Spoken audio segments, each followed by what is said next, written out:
こんばんは。今日も一日お疲れ様でした。このチャンネルでは眠る前のひととき、少し不思議な話に耳を傾けていただいています。明かりを落として布団の中で目を閉じたまま声だけを追いかけてください。今夜お話しするのは、一人の人間の中に全く別の時代の意識が入り込んでしまったという少し奇妙な記録についてです。その人物の名はポル・アマデウス・デイ・ナツワ。今からおよそ130年前に生きていたスイス人です。彼への写真だと言われているものを目にしたことがある方もいるかもしれません。ただ、本当に本人なのかどうかははっきりしません。残っている記録自体が驚くほど少ないのです。1800は地19年6月、ウニ14日に生まれ、1900に14年没。生涯わずか35年でした。スイスのある学校でドイツ語を教えるごく太そうの教師でした。父はスイス人、母はオーストリア人。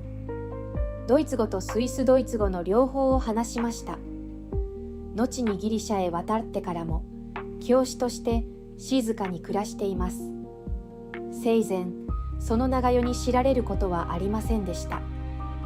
ところが亡くなった途端、世界にその名が広まります。理由は彼が残した一冊の日記でした。内容を読み進めるうちに、それはただの日記ではなく、一種の予言の書だとわかります。1970年代に公表されると、大きな波紋を呼びました。西暦3906年の未来で過ごしたたった1年間の体験。そこには西暦2000年から3906年までの世界が記されていたのです。この夜はその日記に隠された物語をゆっくりお話ししていきます。皆さん、こんばんは、ゆきこです。1900に11年5月のある日、当時32歳だったデイ・ナツワは、授業中に突然倒れ、意識を失います。病院には小バレ検査を受けると、告げられたのは市民性の炎という病名でした。この病気にかかると、常に眠っているような状態になり、目覚めていることの方が異常なのです。1916年、オーストリアで最初の症例が確認されました。当時、この病気は世界中で猛威を振るい、100万人以上が感染し、そのうち約50万人が命を落としたと言われています。主な症状は、激しい頭痛を伴う眠気。多くはそのまま死亡するか、パキンソン病を発症します。実は、デイ・ナツハがこの病気にかかったのは、これが初めてではありませんでした。4年前の1917年、病気が流行し始めた頃にも一度感染しています。その時は17日2間の昏睡を経てて、なんとか回復。医者ももう再発することはないだろうと言っていました。ところが4年後、再びこの炎にかかり、また昏睡状態に陥ります。医者はもう助からないだろうと診断するほど深刻な容態でした。そして今度は丸1年もの間、目を覚まさなかったのです。1911年5月に眠りについてから、1912年5月までちょうど1年、35年という短き生涯のうち、1年以上を眠ったまま過ごしたことになります。昏睡している間、母がずっと付き添っていました。しかし、その途中で母は亡くなってしまいます。その後は村人や村の医者が世話をしました。目を覚ましたのは母を失ってからそう間もない頃。目覚めて最初にしたのは母を探すことでした。しかし、その母はもうこの世にはいませんでした。奇跡的に助かったそのはずでした。けれど、母を失った悲しみだけではありませんでした。昏睡の間にどうしても誰かに話したい出来事に遭遇していたのです。母になら話せたはずでした。でも、もういません。他の人に話せば、頭がおかしくなったと思われる。そう恐れ、結局、胸の内にしまい込むことにしました。この時点では、まだ日記にも書いていません。デイ・ナツワが生きたのは35年、残り2年です。目覚めた後も体は弱ったままで、ギリシャへ渡ることを決めます。スイスの風雨を越せるか不安だったからです。温暖な気候を求めての決断でした。4、月頃ギリシャに着き、生計のためフランス語とドイツ語を教える仕事を見つけます。フランス語、ドイツ語、スイスドイツ語、そしてオーストリアのドイツ語、すべてに堪能でした。最初には順調でした。気候も心地よく、穏やかな日々。ところが半年後、再びやつねと。今度はひどい咳も伴います。昏睡には至らなかったものの、体調は日に日に悪化か。もうなくないと悟った彼は日記を書き始めます。SSH っていることをすべて書き残しておくために。そしてちょうど1年後、結核のため35歳でこの世を去りました。亡くなる前、彼は日記を一人の教え子に託します。自分がドイツ語を教えていた生徒でした。そして荷物をまとめ、スイスへの帰路に着きます。その途中で息を引き取りました。この日記は先生がドイツ語で書いたものだ。練習に使いなさい。きっと役に立つから、そう言い残して。優秀な教え子だと感じていたからでした。教え子の名はジョジ・パパ・ハジス。当時わずか19歳。ですが、後年、法学者として名を成し、ギリシャ国務院の副議長、ギリシャ哲学協会の創設メンバー、行政、法学の教授、パンティオン大学の学長まで務めます。当時のギリシャで、行政法学の頂点に立つ人物になったのです。19歳のパパハジスは、恩師の遺言通り、日記の翻訳に取り掛かります。デイ・ナツハが日記をつけていたのは、実はわずか6年ほど。渡されたとき、中身については何も聞かされていませんでした。読み始めた当初、特に変わったところはないように思えました。冒頭は忘れられない恋の記憶です。かつて恩師には夢のような恋人がいました。学生時代、深く愛し合った相手。名はアンナ。二人は結婚を望んでいましたが、アンナの父は娘を裕福な男に嫁がせたがっていました。当初は断固反対していたアンナでしたが、そんな折、母が突然思い、病で亡くなります。死の間際、母はこう言い残しました。お父さんの望み通りにしなさい。それがあなたの幸せにつながるから。他に道はなく、アンナは父の望む相手に嫁ぐことになります。当時、16歳でした。結婚後、アンナは次第に塞ぎ込み、体調も崩していきます。それでも、嫁ぎ先は早い出産を望みました。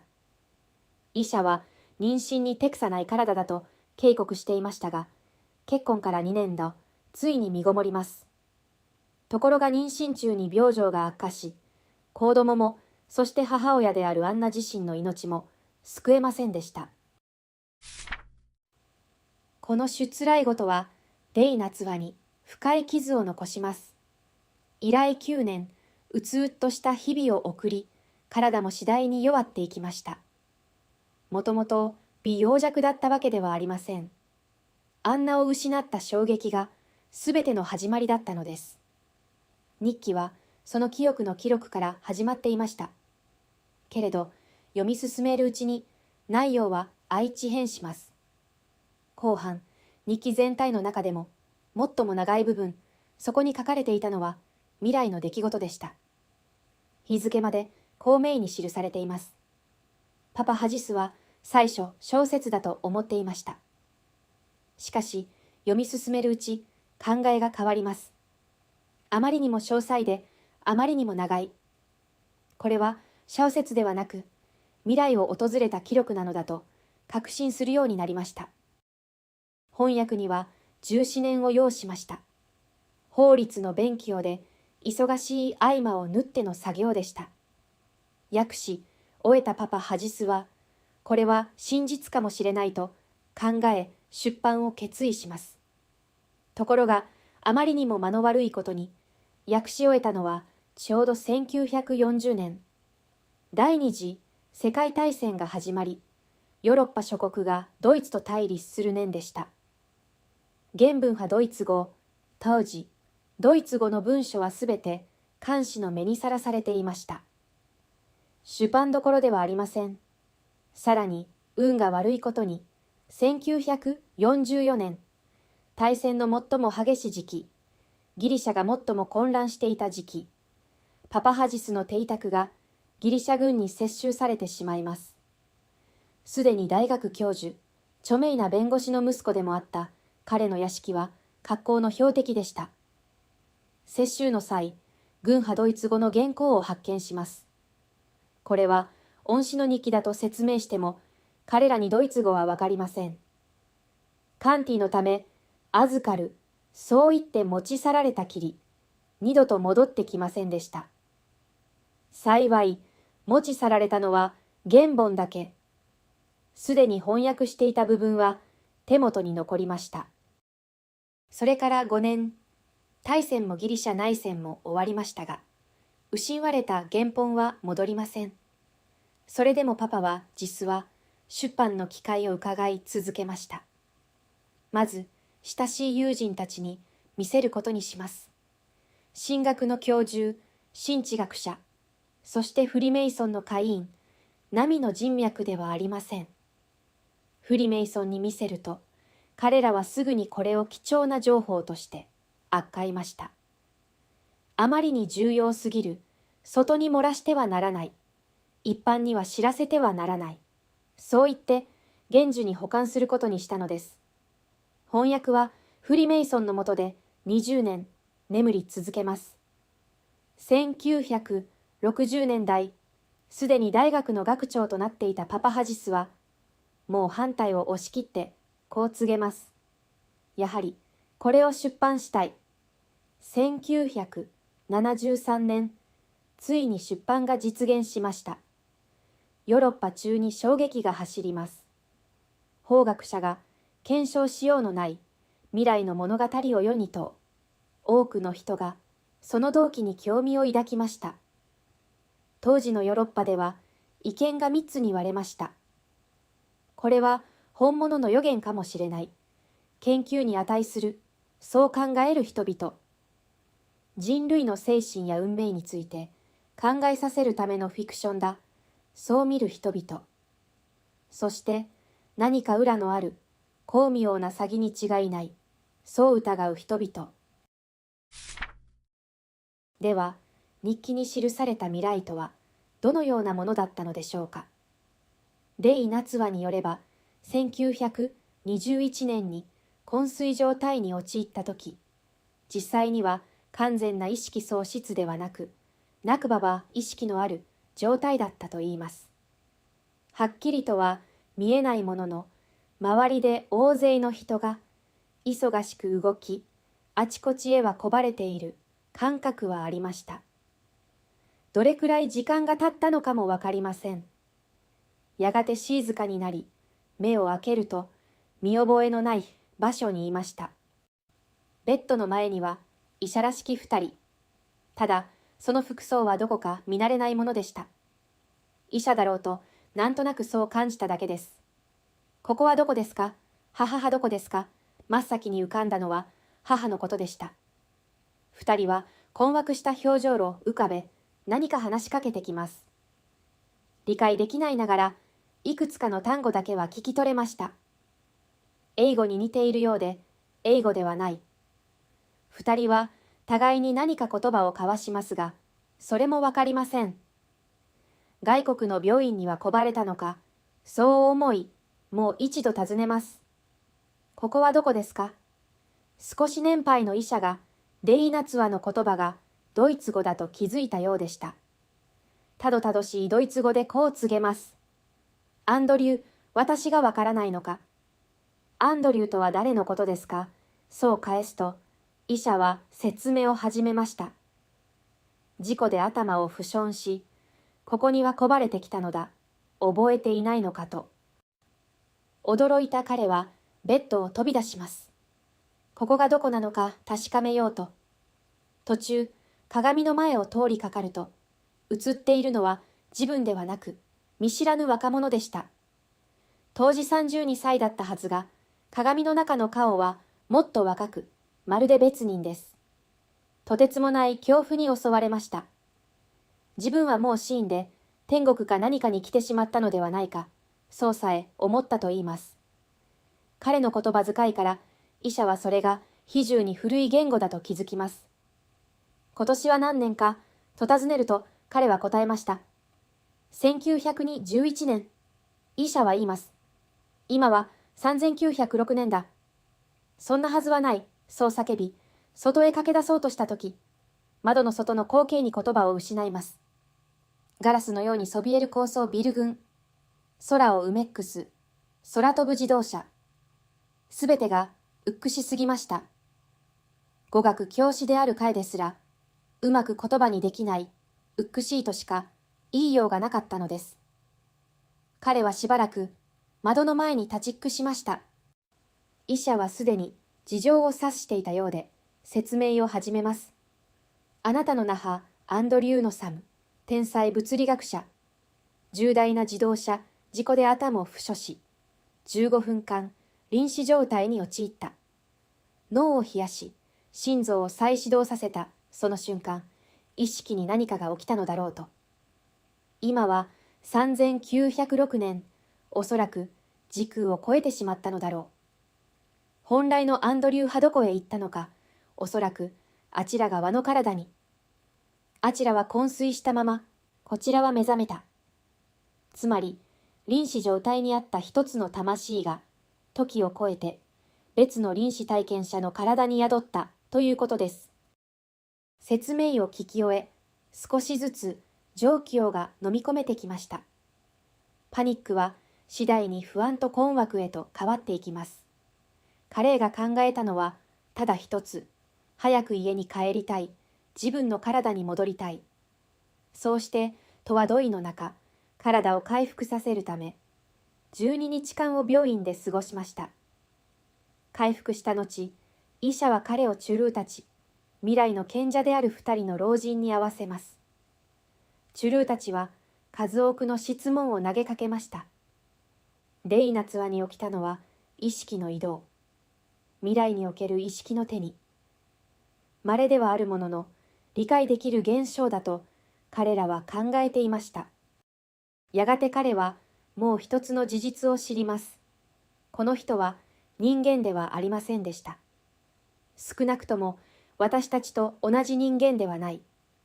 地球にはホモ・オクシデンタリス・ノボスという新しい人類が現れていました。私たちとの最大の違いは脳の構造です。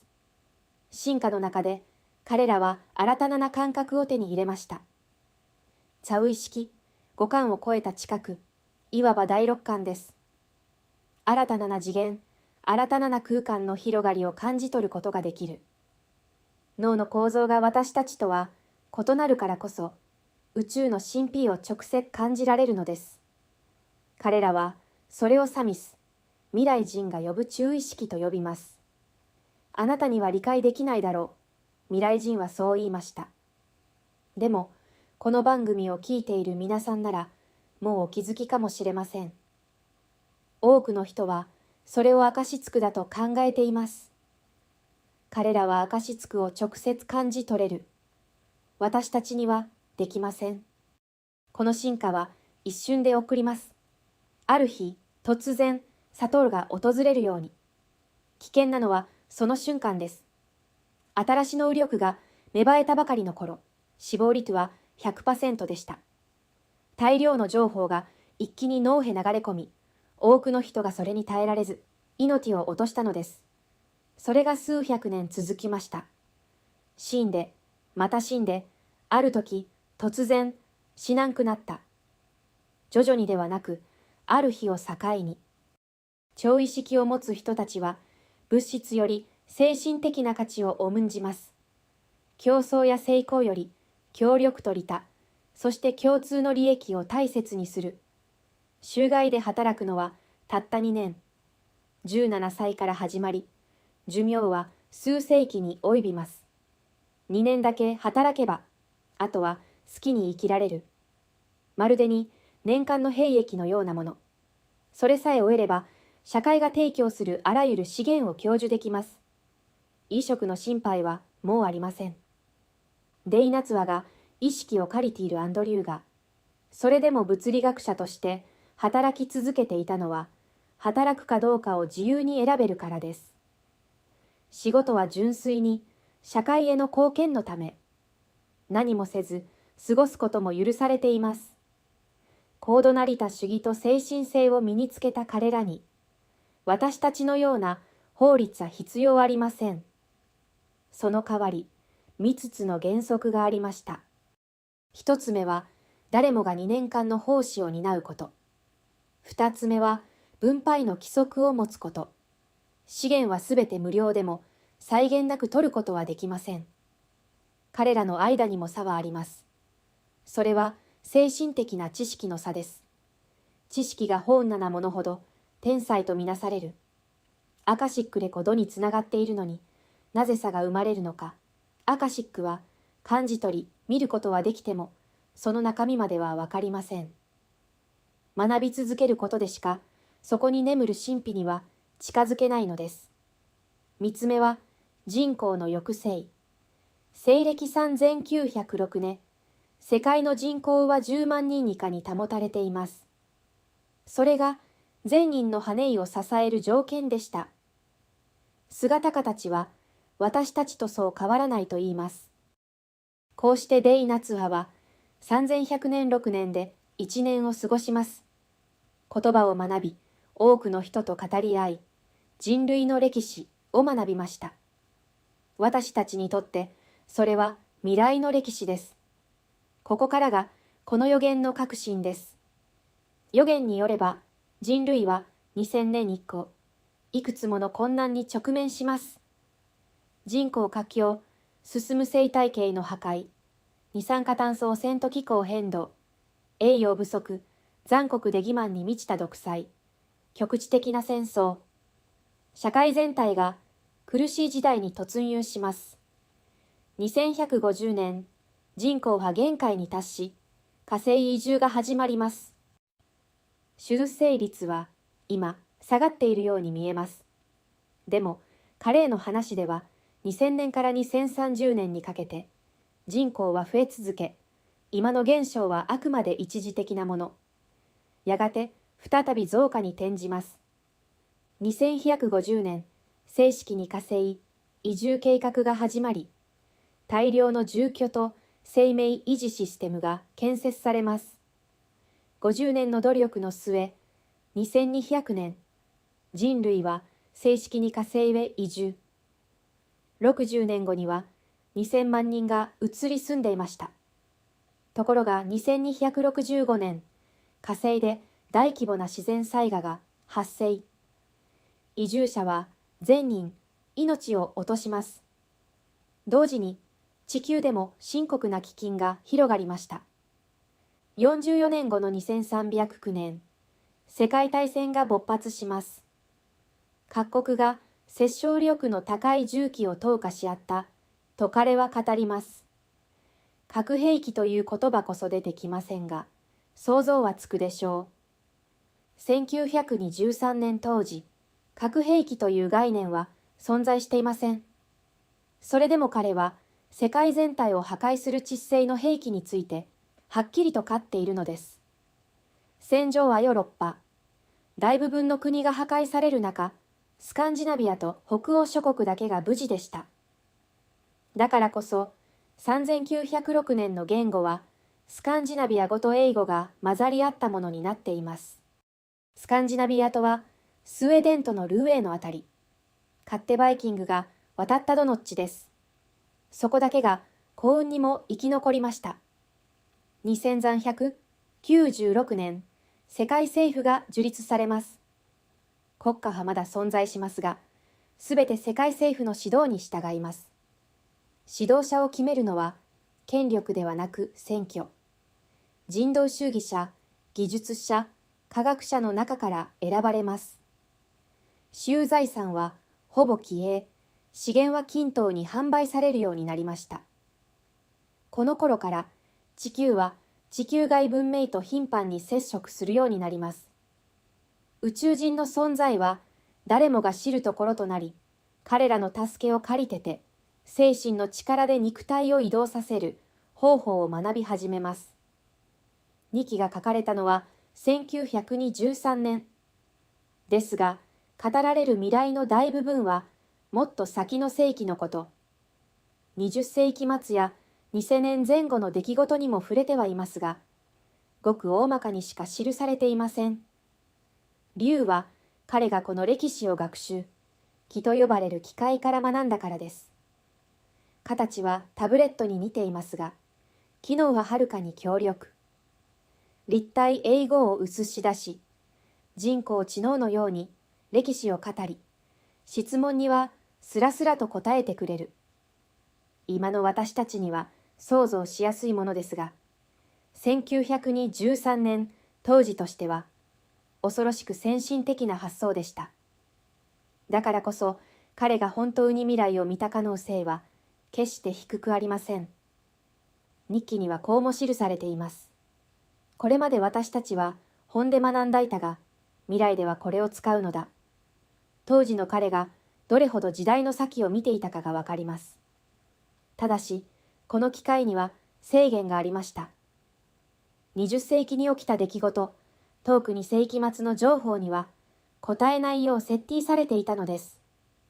過去に戻った魂が過去の時間軸に影響を与えないための装置でした。300年の復興を経て、2813年、世界経済は大きく転換します。希少なものほど価値があるという原則から役にも立つものほど価値があるという実用主義へ。この頃から世界の物質的な水準は急速に伸びていきます。科学と経済も勝手ない高みへ。ところが物質的な豊かさとともに物質主義が幅を利かせるようになります。人々の精神、生活は少しずつ衰え、物質的な満足への依存が深まっていく。知能指数もじわじわと下がっていきました。そんな中、奇妙な現象が起こります。とても幸せそうな表情のまま、突然亡くなる人が続出したのです。調べてみると、彼らの脳には一瞬で変化が起き、大量のエナジーが流れ込んでいました。それに耐えられず、命を落としていたのです。この現象を解明するため、世界中の賢者がノルウェーに集まり、エデルソン研究所を設立します。精神の進化を専門に研究する場所でした。もちろん、その過程でも命を落とす人はいました。設立から500年後、3300は、地12年9月7日、アレクシス・ボルジェという研究者がニベルズ英知と呼ばれる神秘的な体験を経て、安定した進化を遂げます。誰も死ぬことなく進化に成功した最初の人間でした。以来、誰も死ななくなり、すべての人が少しずつ進化していきます。地球にもともといた人類、私たちと同じ種は静かに姿を消していきました。だからこそ、3300は地12年より前は暗黒時代と呼ばれます。物質的には満たされていたはずのその時代が、です。そして3300は地12年以降こそ黄金時代と呼ばれるようになりました。以上がレイ・ナツワの日記に残された未来の記録です。物質はどこまでも満たされているのに、心はどんどん軽くなっていく。